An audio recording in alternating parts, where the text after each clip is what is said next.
माझा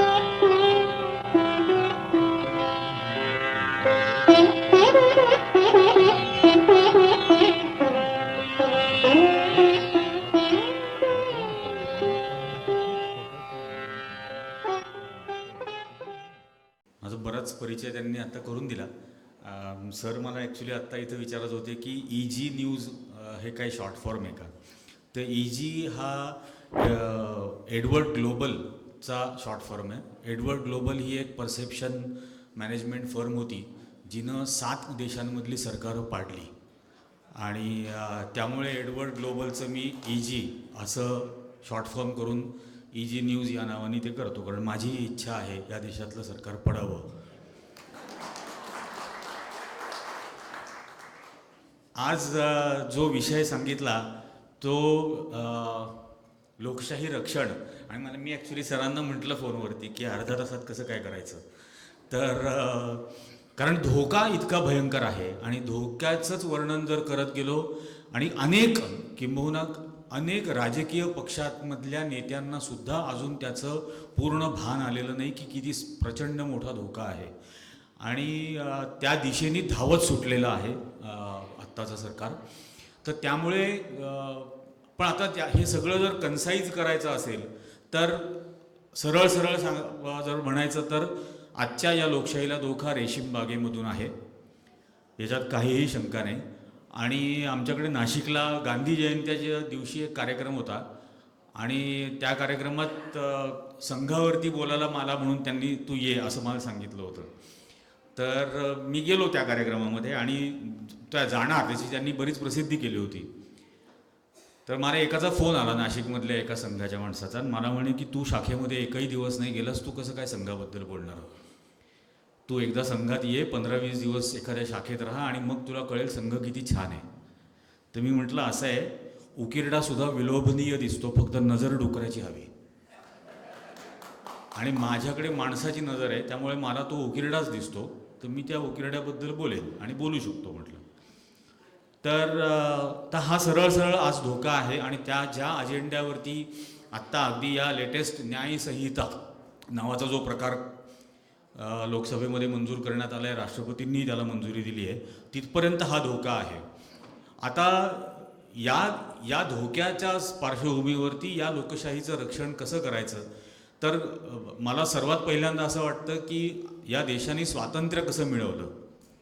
तर स्वातंत्र्य मिळवताना गांधीजींनी प्रतिकार करण्याच्या मार्गांमध्ये प्रचंड मोठं इनोव्हेशन आणलं. तर आज म्हणजे त्यावेळेचा जो उपोषण असेल किंवा सत्याग्रह असेल, ही त्यावेळेची इनोव्हेशन्स होती या सार्वजनिक आंदोलनांमधली. आज आपल्याला आजच्या काळाप्रमाणे, आजच्या टेक्नॉलॉजीप्रमाणे इनोव्हेट व्हावं लागेल किंवा त्या आंदोलनांची स्वरूपं आजच्या टेक्नॉलॉजीचा वापर करून ही इनोव्हेट करावी लागतील.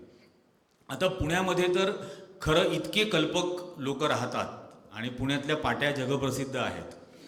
तर मी आत्ता येत असताना एक होर्डिंग बघत होतो की सावरकर मुक्ती दिन शताब्दी अशी इथं साजरी केली जाणार आहे, येरवडा जेलपासून स्मारकापर्यंत.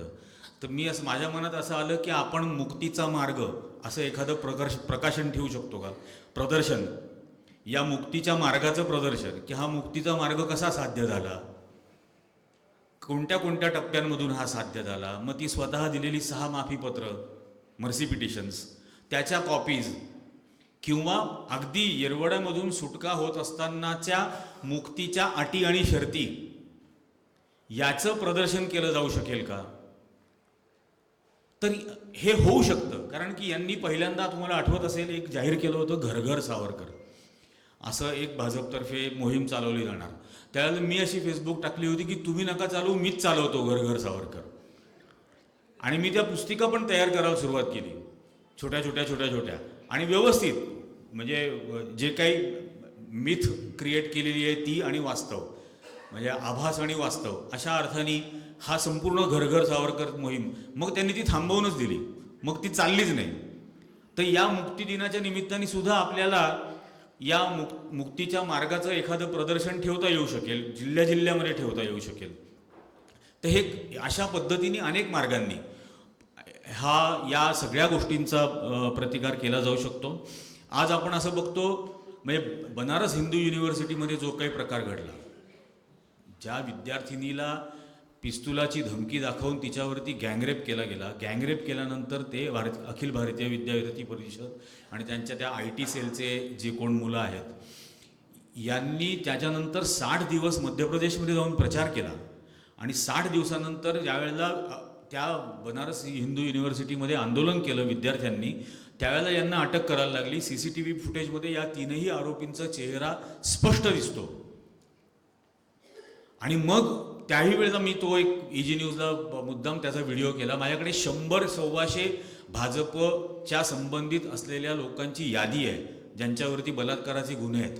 त्यात मंत्री आहेत, आमदार आहेत, खासदार आहेत, माजी आमदार आहेत, माजी खासदार आहेत, प्रदेश पदाधिकारी आहेत, BJP संबंधित. आणि मग मी ती अख्खी यादीच वाचली की हे 3 मुलं एकटे नाही आहेत, ही विचारधारा आहे, त्यांचं जे विचारधन आहे ते हेच आहे.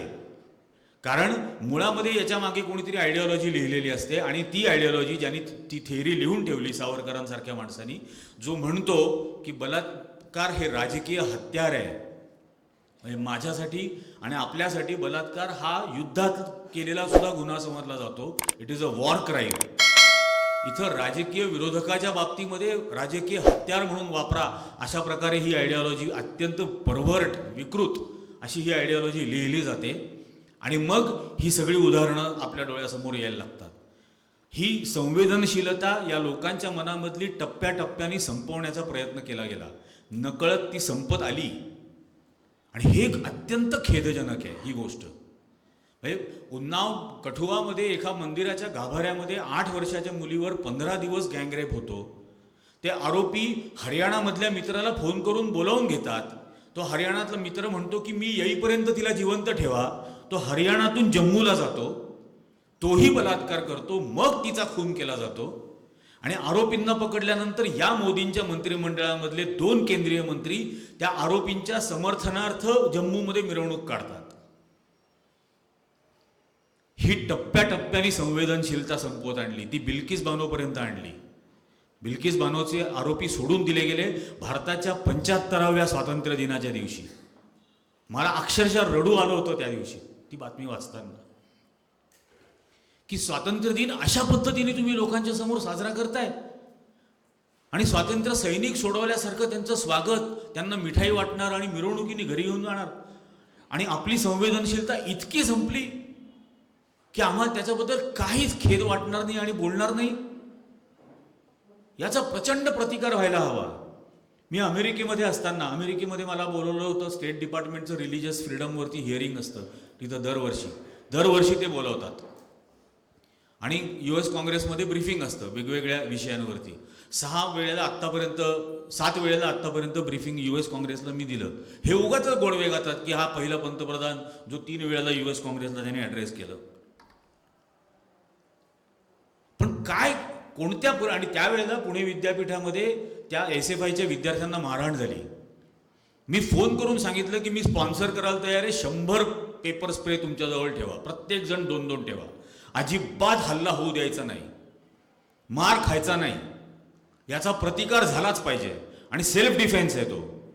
विचारलं पोलिसांना तर सांगा निरंजन टकलेने आम्हाला ते पेपर स्प्रे दिले वापरायला, जे होईल ते पाहून घेऊ. पण प्रतिकार केलाच पाहिजे या गोष्टीचा. मी महात्मा गांधी मानतो, पण आपण भगतसिंगही मानतो ना, आपण सुभाषचंद्र बोसांचाही आदर्श सांगतो. कोणाकडून मार खाऊन घ्यायचा? या देशद्रोही मनोवृत्तीच्या लोकांकडून मार खाऊन घ्यायचा आहे का? आणि मग SFI सारख्या विद्यार्थ्यांनी ज्याच्यामध्ये माघार घ्यायची, तिथं पोलिसांची गाडी परमनंटली एक डबा विद्यापीठात, म्हणजे दगडी चाळ आहे का विद्यापीठ आहे, पोलिसांची एक परमनंट गाडी ठेवायला लागते. आणि शिक्षणाचं माहेरघर, भारताचं ऑक्सफर्ड म्हणायचं पुण्याला. आणि याच्याबद्दल पुण्यातल्या लोकांनी बोलायला पाहिजे की नाही? पण हे या सर्व मार्गांनीच आपण या सगळ्या गोष्टीचा प्रतिकार करू शकतोय.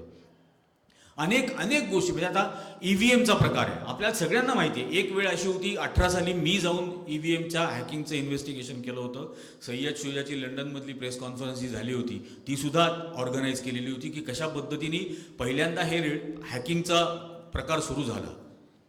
की एक कॉन्ट्रॅक्ट दिलं गेलं ईव्हीएम हरवतात, चोरीला जातात, तर ती सापडावी म्हणून त्याच्यामध्ये रेडिओ फ्रिक्वेन्सी इंटरफेस आणायचा की आपल्याला RFIDनी ते ट्रॅक करता येतील.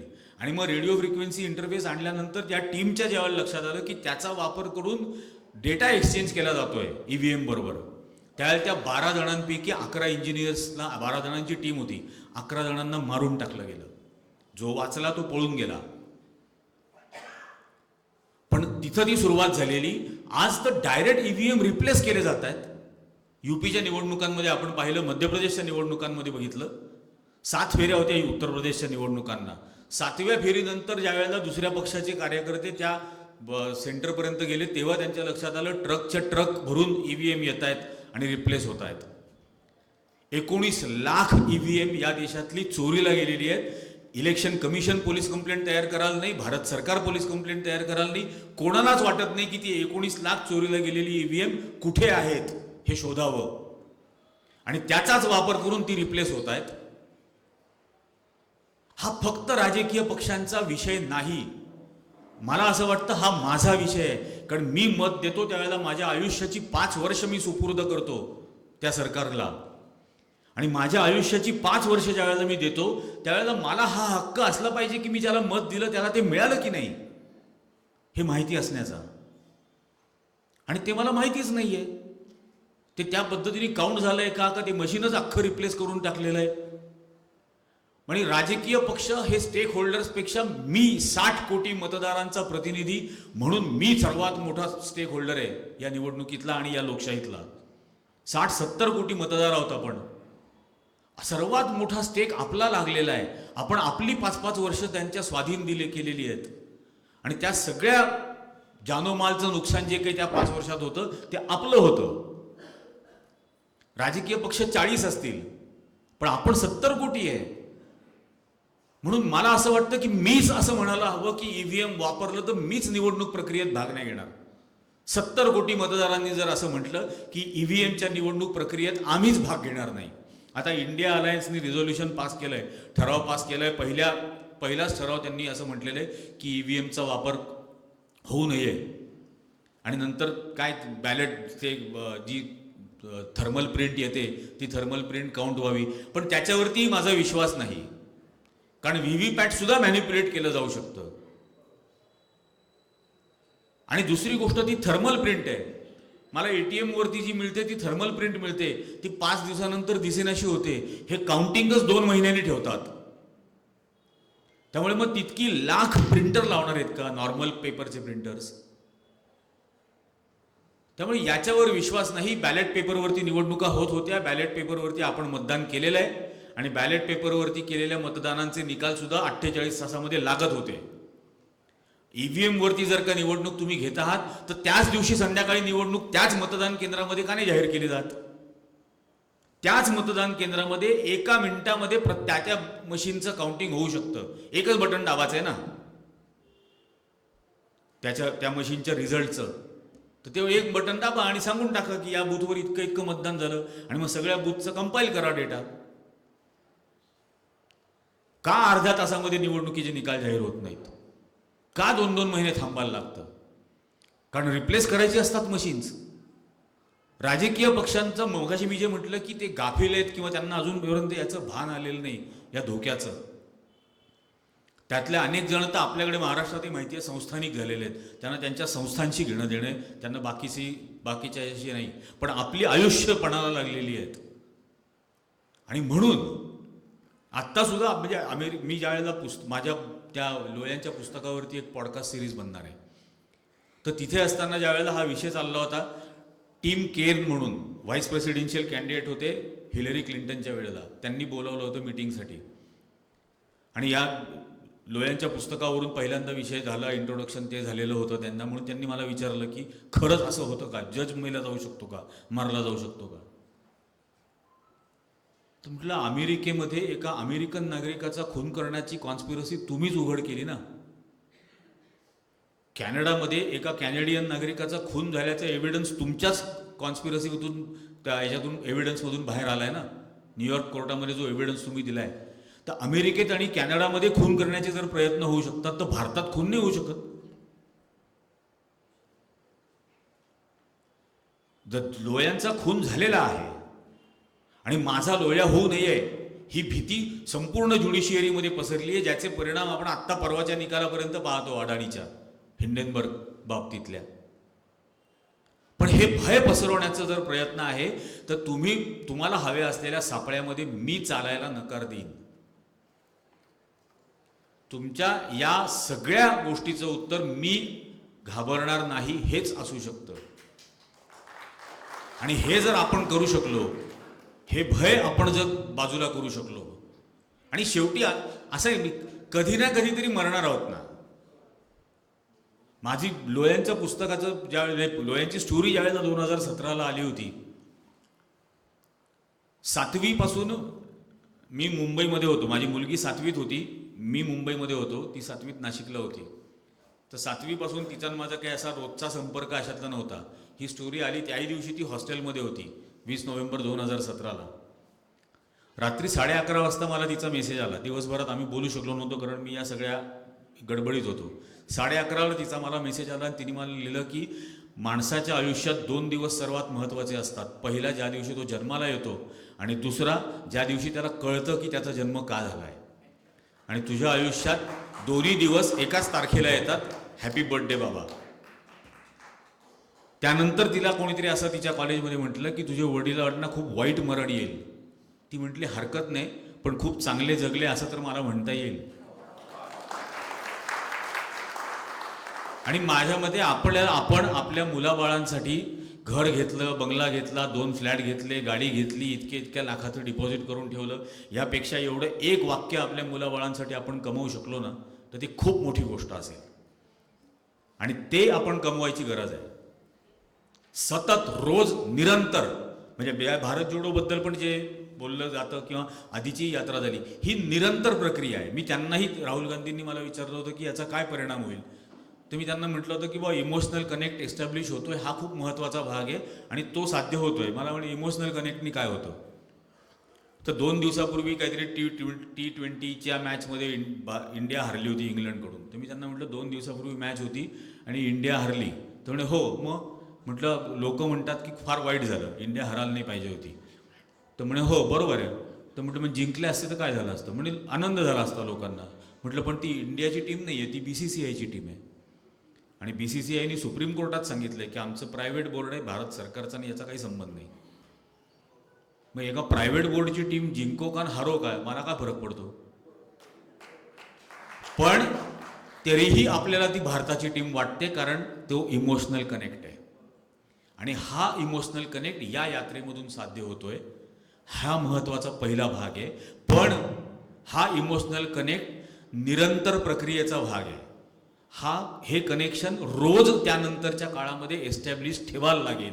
आणि ते तुमच्या स्थानिक संघटनांचं काम असेल, जबाबदारी असेल. ते जर ते नाही करू शकले तर या यात्रेचाही काही उपयोग होणार नाही. आणि मला असं वाटतं की भारत जोडो असं जर आपण म्हणत असलो तर ती एका राजकीय पक्षाची, कार्यकर्त्यांची, पदाधिकाऱ्यांची जबाबदारी नाही. ती आपल्या प्रत्येकाची, सर्वांची आहे. आपण ही जोडण्याची भावना रोज निरंतर ताकदवान बनवत राहिलं पाहिजे, तिला शक्ती देत राहिलं पाहिजे, तरच हे साध्य होणार आहे. आता दुसरा त्याचा पार्ट आता सुरू होईल आणि तोही अत्यंत महत्त्वाचा असेल, कारण मणिपूरपासून सुरू होईल. माझ्या देशाला असा करंटा पंतप्रधान मिळाला आहे जो लक्षद्वीपला जाऊन फोटोशूट करतो. त्याला मणिपूरला जावंसं वाटत नाही. जो मणिपूर 3 मे पासून जळतोय, 3 मे पासून, आज 8-9 महिने झाले त्या गोष्टीला. पण तो इकडे जाऊन फोटोशूट कर, तिकडे जाऊन फोटोशूट कर, समुद्र किनाऱ्यावरती एक फाईल घेऊन. अबे समुद्र किनाऱ्यावरती फाईल घेऊन काय फिरतोय. पंतप्रधान झाल्यानंतर तो रेसकोर्स रोडचा लॉन मधला फोटो आला होता, उलट होतं पुस्तक फोटो. पण त्यांना त्यांच्या त्या पिठातल्या वर्गाला केटर करायचं असतं. मी माझ्या वर्गाला सांगतोय का, त्यांच्याशी बोलतोय का, त्यांच्या हे लक्षात आणून देतोय का. आणि हे खूप ठामपणाने आणायला लागेल. ही 100% सत्य आहे की 2024ला यांचा संपूर्ण पराभव होऊ शकतो, संपूर्ण पराभव. पण तो आखरी भूल कमल का फूल, आखरी भूल कमल का फूल, ही स्लोगन घेऊन मी माझ्या संपर्कातल्या लोकांशी त्या आत्मविश्वासाने बोलतोय का? मीच डगमगल्यासारखं बोलायला लागलो तर त्याच्यात कुठून कॉन्फिडन्स निर्माण करणार आहे? हे 100% त्यांना हरवता येऊ शकतं, निर्विवाद सत्य आहे. त्यांना 37% मतं मिळाली, 63% एकत्र असलेला विरोधी पक्ष हा एकत्र येतोय. इथंच ते इक्वेशन समजतं की हा पराभव होऊ शकतो. 3 राज्यांमध्ये काँग्रेसचा पराभव झाला, मला आनंद झाला. खरोखर सांगतो, मला आनंद झाला. कारण मतांमधला फरक 2% आहे. पण विजय जर झाला असता तर ओव्हर कॉन्फिडन्समध्ये गेले असते, कॉम्प्लेसन्सी आली असती की आता आम्हाला आमचं लोकांनी स्वीकारलंय, आता ओव्हर कॉन्फिडन्समध्ये जाणार नाहीत. आणि आता लोकही म्हणतील की 2%नी कमी आहेत ना, आम्ही ती 2% भरून काढतो. हा कॉन्फिडन्स आपण द्यायचा आहे. आपण काय राजकीय पक्षातले नाही. एक म्हणजे, आणि याचा परिणाम खूप होतो. एका ट्विटर स्पेसवरती असंच चाललेलं होतं आणि नेमकं असं झालं की तो रात्री 2:30-3 वाजता ती स्पेस संपली. ती स्पेस संपल्यानंतर सकाळी 7-7:30 वाजता मला एकाने मेसेज केला की तुमचा नंबर पाठवा. मग मी त्याला माझा नंबर पाठवला. त्या नंबर पाठवल्यानंतर त्याने मला एक कविता पाठवली. मला म्हणे रात्रभर मला झोप नाही लागली ती सगळी स्पेस झाल्यानंतर, आणि मी सकाळी सकाळी ही कविता लिहिली आणि मी ही तुम्हाला पाठवतो. मला मुद्दाम ती वाचून दाखवायची. यात मला कोणाचा प्रचार करायचा नाही आहे, पण ही मला खूप आवडली म्हणून. हेलो मैं पप्पू, नहीं चौके मत, कोई तंज नहीं कोई तलखी नहीं, जब आपने यह खूबसूरत नाम दिया है तो मुझे क्या एतराज हो सकता है. सबकी जिंदगी में कोई पप्पू, राजू, बबलू, गुड्डू जरूर होता है जो बेहद बेहद करीब होता है, जिससे आप खुलकर मिलते हैं, डरते नहीं. भाई, भांजा, भतीजा, दोस्त, मैं वही हूँ, वैसा ही रहना चाहता हूँ. आपका पप्पू, आपका राजू, आपका गुड्डू वही है जो आपको हंसाते हैं, बतियाते हैं और संभालते भी है, आपकी खुशियों को और आपके बिखराव को भी. जब अकेले न संभल रहा हो तो साथ देने के लिए, हाथ थामने के लिए, कंधा दबाने के लिए पहला कॉल किसे लगाते हो? उसी पप्पू, बबलू या गुड्डू को. यकीन कीजिए, जब से होश संभाला है बस संभलते आया हूँ. उम्र नहीं थी, छोटा था, कोई 10 साल का. घर पर 2 अंकल के साथ बैडमिंटन खेलता था. एक सुबह उन अंकल के हाथ में रैकेट नहीं, मशीन गन थी. मेरी दादी को मेरे घर में मेरे दोनों अंकल ने मार डाला. वो हादसों को संभालना तब से शुरू हुआ. उस वक्त पिता ने समेटा, संभाला. सफदरजंग रोड के उस घर में रहना उस हर रोज घायल करता था. हमने घर बदल दिया, 10 जनपद. अब हम प्रधानमंत्री के बच्चे थे, बेहद सुरक्षित. फिर एक दिन पिता लौटे, सफ़ेद चादर में ढके हुए. हम उनका आखिरी चेहरा भी नहीं देख सके. माँ टूटी हुई थी, हमने संभाला, संभल दिया. हमारा जिंदा रहना माँ की सबसे बड़ी प्राथमिकता थी. हम घर में बंद रहे, सारी सुविधाएं लेकिन जेल. आज आप लॉकडाउन में जिस तरह बंद रहे, वैसे ही उम्र के सबसे नाजुक वर्ष हम लॉकडाउन में रहे. फर्क कि आपको बाहर निकालने पर डंडे का डर है, हमें गोलियों का होता था. आप पूछेंगे कि भला हमें कोई क्यों मारेगा, तो माँ पूछती थी दादी या पापा को क्यों मारा. हम नहीं चाहते थे कि माँ राजनीति से जुड़े, माँ नहीं चाहती थी कि हम राजनीति से जुड़े. मगर इस परिवार में जन्म की कुछ मजबूरियाँ है. हम पुरखों की विरासत को मिट्टी में मिलते नहीं देख सकते. विरासत ये देश है. जो मंदिर मंडल में उलझा था, कांग्रेस कमज़ोर थी, माँ ने जिम्मेदारी ली. टूटी फूटी पार्टी जुड़कर एक बार फिर से सत्ता में आई. माँ को थामे रखने मैं भी आया. राजकुमार की तरह स्वागत हुआ. Most eligible bachelor, future PM और न जाने क्या क्या. 5 साल बाद हम फिर जीते. मौका था मगर मुझे रुचि न थी, न मंत्री बनने की न प्रधानमंत्री की. सत्ता जहर है और इस जहर को पीने वाले हमारे अपनों की लाशों को हमारे आंगन में हमने देखा है. 10 साल बाद हम चुनाव हारे. पहले लगा महज एक चुनाव की हार है, पर इस बार कुछ अलग था. सिर्फ सरकार नहीं, देश बदल रही थी. इसका रंग, इसकी तासीर, इसकी दिशा सिर्फ राजनीति की भाषा नहीं, पूरी व्यवस्था बदल रही थी, धीरे धीरे, सिस्टमैटिकली. यह महज राजनीति कुर्सियों की उठापटक नहीं है, एक बेहद खतरनाक खेल है। इसके निशाने पर लोकतंत्र है, इसके निशाने पर आज़ाद ज़िंदगी है, बराबरी और मोहब्बत का फ़लसफ़ा है। इसलिए निशाने पर मैं हूँ, आप हैं, हम सब हैं, जिनका फ़लसफ़ा मोहब्बत और बराबरी है। मुझसे ज़्यादा मेरा सरनेम उनकी राह का रोड़ा है। मेरा होना जिंदा और उनके सामने खड़ा होना उनका भय है, और यही मेरी जिम्मेदारी है।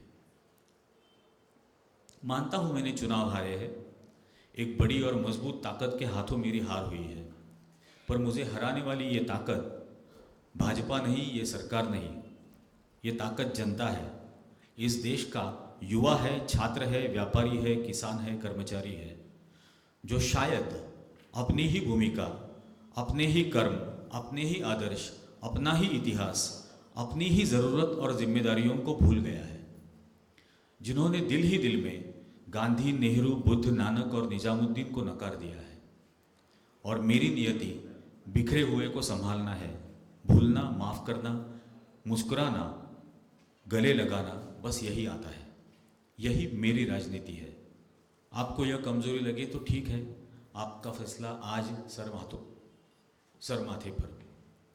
मगर जब आप इस नफ़रत से थक जाएंगे, दिल टूटने लगेगा, तो घबराए नहीं, मैं यही हूँ।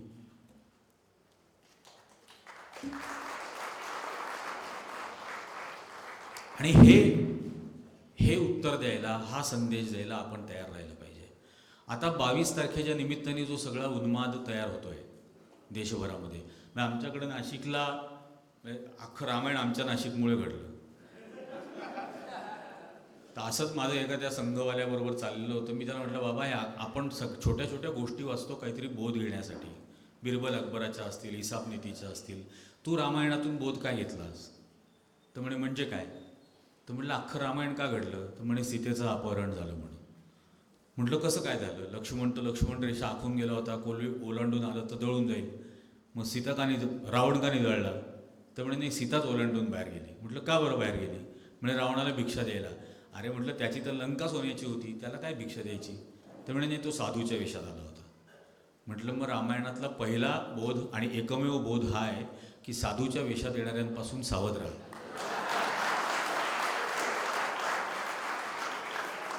आणि आजही तेच होत आहे। साधूच्या वेशात येणाऱ्यांपासून आपण सावध राहण्याची गरज आहे। त्याच वेशामध्ये ते आपल्याला फसवत आहेत, आपल्याला लुबाडत आहेत, आपल्याला चुकीच्या मार्गावर नेऊन देत आहेत। आता पुनियानी सरांनी जसं सांगितलं की ते सगळे गीतकार, संगीतकार, गायक, शास्त्रज्ञ हे मुस्लिम नव्हते, भारतीय होते। आणि ही भावना आपण जर मनात ठेवू शकलो, ही जर वाढवू शकलो, तर 100% 2024ला आपण यांना पराभूत करू शकू। पण 2024ला पराभूत करणं हा पहिलं पाऊल असेल, शेवटचं नाही। हा लढा 2050 पर्यंत लढावा लागेल, कारण हे देशभरामध्ये मनामध्ये पसरलेलं विष जर काढायचं असेल तर आणखीन 25 वर्ष आपण काम करणं गरजेचं आहे, लढत राहणं गरजेचं आहे। पण त्या 25 वर्षाची मी माझ्या मनाची तयारी केलेली आहे की वाटेल ती किंमत चुकवायला लागली तरीही 25 वर्ष किमान लढायचं या प्रवृत्तीच्या विरोधात। आपण सर्वांनी ती आजच्या निमित्ताने करूया, तर या लोकशाहीचं रक्षण आपण समर्थपणे करू शकू असं मला वाटतं। मला इथं बोलावलं आणि बोलण्याची संधी दिलीत याबद्दल मी आयोजकांचे, विचारवेधचे आणि आपल्या सर्वांचेच मनपूर्वक खूप खूप आभार मानतो। जय हिंद, जय भीम, जय महाराष्ट्र।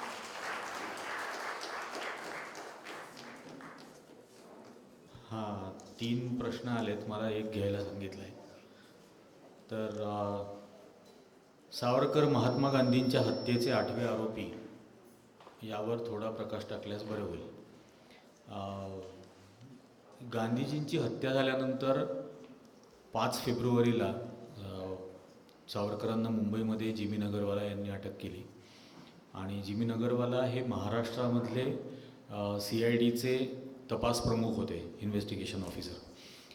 आणि 5 फेब्रुवारीला त्यांना अटक केली। अटक केल्यानंतर 6 फेब्रुवारीला सावरकरांनी चंदावरकर नावाचे मुंबई हायकोर्टाचे जस्टिस होते, त्यांना एक ॲफिडेविट दिलं की या गुन्ह्यामध्ये मला जर आरोपी नाही केलं तर माझ्या संपूर्ण सार्वजनिक आयुष्यातून मी निवृत्ती घेऊन घरी बसेन, घरातून बाहेरसुद्धा पडणार नाही. आता हे नथुराम गोडसेला माहीतच नव्हतं की यांनी ऑलरेडी हे केलं आहे. आणि नंतर ती ट्रायल चालली. त्या ट्रायलच्या दरम्यान म्हणजे त्या ट्रायल ही जो सगळा खटला चालला त्याच्यामध्ये पुराव्याअभावी सावरकरांची मुक्तता जज आत्माचरण हे जे न्यायाधीश होते त्यांनी केली असं म्हटलं जातं. म्हणजे असा प्रॉपगंडा होतो की सर्वोच्च न्यायालयाने त्यांना सोडलं. त्यावेळेला सर्वोच्च न्यायालयच नव्हतं ज्यावेळेला हा खटला चालला. त्यामुळे दिल्लीच्या सेशन कोर्टमध्ये ही केस चालली, ज्याला जज आत्माचरण हे न्यायाधीश होते. ते न्यायाधीश असताना म्हणजे दिगंबर बगदेनी जी साक्ष दिलेली होती, जो ॲप्रूव्हर त्या खटल्यामध्ये झाला होता, ज्यांनी स्फोटकं आणि ही पुरवलेली होती, तर त्यांनी अनेक 3-4 प्रसंग सांगितले होते की ही कॉन्स्पिरसी सावरकरांच्या घरी रचली गेली, हा संपूर्ण कट. पण दिगंबर बडगे जे म्हणतोय त्याला पुष्टी देणारा दुसरा पुरावा, कोरॅबरेटिव्ह एव्हिडन्स हे जे लिगल टर्ममध्ये म्हटलं जातं, तो कोरॅबरेटिव्ह एव्हिडन्स नसल्यामुळे दिगंबर बडगेची साक्ष ही मान्य नाही केली गेली. दिगंबर बडगेच्या उर्वरित सर्व आरोपींच्या बाबतीमध्ये ज्यांनी जी काही साक्ष दिली होती त्याचे कोरॅबरेटिव्ह एव्हिडन्सेस होते आणि मिळाले आणि ते न्यायालयासमोर सादर झाले. आणि या बाबतीमधला मिळाला नाही कोरॅबरेटिव्ह एव्हिडन्स, म्हणून सावरकरांची सुटका झाली. आता त्याच्यातला काही भाग असा आहे की जिमी नगरवालांनी ज्यावेळेला सावरकरांच्या घरी रेड केली आणि त्यांना अटक केली त्यावेळेला त्यांच्या घरातले काही कागदपत्र जप्त केले होते. त्या जप्त केलेल्या कागदपत्रांमध्ये एक पत्र होतं जे गोव्याच्या एका माणसाने पाठवलेलं होतं सावरकरांना आणि त्यांनी ते पाठवलं होतं 21 जानेवारीला. त्या पत्रावरची तारीख 21 जानेवारीची होती. 20 तारखेला दिल्लीमध्ये जो बॉम्बस्फोट झाला, पहिला हत्या करण्याचा प्रयत्न, म्हणजे त्याच्या आधीचा पहिला, एकंदरीत प्रयत्नांमधला तो 5वा प्रयत्न होता. पण मदनलाल अहवा यांनी तो बॉम्बस्फोट केला. तो झाल्यानंतर त्या माणसानी सावरकरांना पत्र लिहिलं आणि त्या पत्रात त्यांनी असं म्हटलं की तुम्ही घेतलेल्या एका कटाच्या बैठकीला मी हजर होतो ज्यात तुम्ही गांधी, नेहरू, आझाद आणि पटेल यांची हत्या करायची असं त्या बैठकीत बोलला होतात आणि हा कालचा प्रकार दिल्लीतला हा त्याचाच मला एक भाग वाटतो. त्यामुळे हे ताबडतोब थांबवा, अन्यथा मी पोलिसांकडे तक्रार करेन. तर याचा अर्थ त्यांनी अशा कटाच्या बैठकी घेतलेल्या होत्या. तो एक एव्हिडन्स होता. त्याच्यानंतर अंडर सेक्शन 164 ज्याला आपण कन्फेशनल स्टेटमेंट म्हणू, तशी गजानन विष्णू दामले आणि अप्पा कासार या 2 जणांची जिमी नगरवालांनी फेब्रुवारी महिन्यातच रेकॉर्ड केली होती. जो गजानन विष्णू दामले सावरकरांचे सेक्रेटरी होते. सावरकर सदनमध्येच खालच्या मजल्यावर राहायचे. खालच्या मजल्यावरती A.S. भिडे हे त्यांचे सहाय्यक आणि गजानन विष्णू दामले हे दोघंही राहायचे.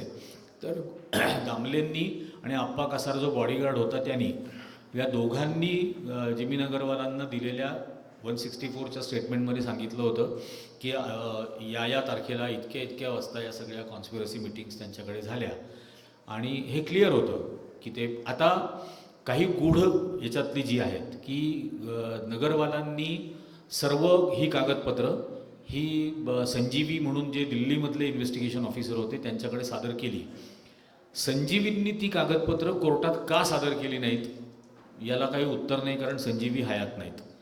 याचं day to day reporting Sardar Patel संजीवीकडून घेत होते असं सरदार पटेलांनी नेहरूंना लिहिलेल्या पत्रात म्हटलं आहे की मी डे टू डे याचं रिपोर्टिंग घेतो, इन्व्हेस्टिगेशन मॉनिटर करतो. आणि त्यांनी त्या पत्रात आणि श्यामाप्रसाद मुखर्जींना लिहिलेल्या पत्रातही लिहिलं आहे की ही सावरकरांच्या नेतृत्वाखाली हिंदू महासभेच्या अतिरेक्यांनी, त्यांनी शब्द वापरला आहे मिलिटंट, त्यांनी केलेली ही हा कट आहे गांधी हत्येचा, हे पटेलांच्या पत्रव्यवहारामध्ये आहे. आता तो पुरावा समोर न आल्यामुळे त्यांची मुक्तता झाली. हा पुरावा कपूर आयोगाच्या समोर आला आणि कपूर आयोगाच्या समोर आल्यानंतर कपूर आयोगाने निस्संदिग्ध शब्दामध्ये त्यांना सूत्रधार असं म्हटलं, कॉन्स्पिरेटर हा शब्द त्याच्यामध्ये त्यांनी निस्संदिग्ध स्वरूपात वापरला. आता आयोगाचा रिपोर्ट आला त्याच्या आधीच सावरकरांनी ते अन्न औषध वगैरे सगळं सोडून आत्महत्या केलेली होती. तर त्यामुळे कपूर आयोगाच्या अहवालावरती काही अंमलबजावणीचा विषयच आला नाही. पण कपूर आयोग हा संसदेत सादर झाला, तो संसदेने स्वीकारला होता आणि त्यावेळेला संसदेमध्ये अटल बिहारी वाजपेयी आणि बाकीचे भारतीय जनता पक्षाचे खासदार होते. त्यांनी या कपूर आयोगाच्या अहवालाला विरोध नव्हता केला संसदेत.